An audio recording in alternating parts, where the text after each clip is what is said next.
નમસ્કાર, આપ જોઈ રહ્યા છો નેશન પ્લસ ન્યૂઝ. હું છું આપની સાથે હેતલ ભગત. ઉત્તરાયણ પર્વ હવે નજીક છે ત્યારે લોકો પણ પતંગ દોરીની ખરીદીમાં વ્યસ્ત બન્યા છે. તો બીજી તરફ સુરત શહેર લાલગેટ પોલીસ દ્વારા પણ ઉત્તરાયણ પર્વને લઈને લોકોને જાગૃતતાનો સંદેશો આપતી મોટી પતંગો બનાવવામાં આવી છે.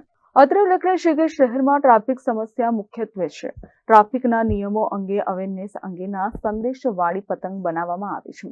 બીજી તરફ રાજ્યમાં સાયબર ફ્રોડ તેમજ ડિજિટલ અરેસ્ટની ઘટનાઓ પણ દિન પ્રતિદિન વધી રહી છે ત્યારે લોકોમાં આ અંગે જાગૃતતા આવે એ માટે સાયબર અવેરનેસની પતંગ અને ડ્રગ્સના દૂષણને ડામવા માટે નો ડ્રગ્સ ઇન સુરત સિટીની પતંગો તેમજ ચાઇનીઝ દોરી તેમજ ટુક્કલના ઉપયોગ પર પ્રતિબંધ છે ના લખાણવાળી પણ પતંગ બનાવવામાં આવે છે.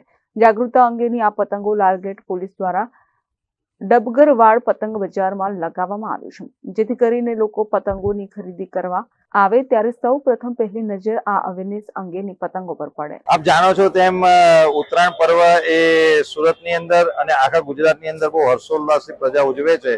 તો અહીંયા જે લાલગેટ પોલીસ સ્ટેશન વિસ્તારમાં જે ડબગરવાડ જે વિસ્તાર છે જ્યાં પતંગ ને ઉત્તરાયણને લગત જે કઈ સામગ્રી છે તેનું વિતરણ થતું હોય છે અને તમામ સુરતી લોકો હર્ષોલ્લાસથી આ પર્વ ઉજવવા માટે એની ખરીદી કરવા અહીંયા આવતા હોય છે.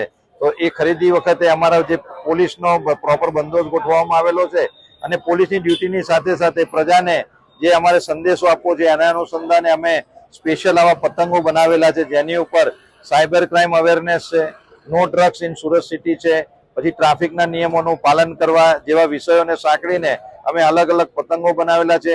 એ સિવાય જે આકાશમાં ઉડી શકે એવા આવા પતંગો પણ અમે બનાવેલા છે જેનું અમે વિતરણ અહીંયા કોઈ પણ જાતના શુલ્ક લીધા વગર એ પતંગોનું પણ અમે વિતરણ કરવાના છીએ. તો પોલીસની ડ્યુટીની સાથે સાથે પ્રજા જ્યારે આનંદ પ્રમોદ કરતી હોય એની સાથે સાથે જે એમની જવાબદારી છે અને જે વસ્તુ તે લોકોને સચેત કરવા છે એવા મેસેજ સાથે આજે પોલીસ અમે અલગ અલગ પતંગોનું પણ વિતરણ કરવા જઈ રહી છે. Bureau report, Nation Plus News, Surat. સમાચારોના સતત અપડેટ મેળવવા માટે અમારી નેશન પ્લસ ન્યૂઝની યુટ્યુબ ચેનલને સબસ્ક્રાઇબ કરો, બેલ આઇકન દબાવો અને જોડાયેલા રહો ફેસબુક, ઇન્સ્ટાગ્રામ અને ટ્વિટર પર.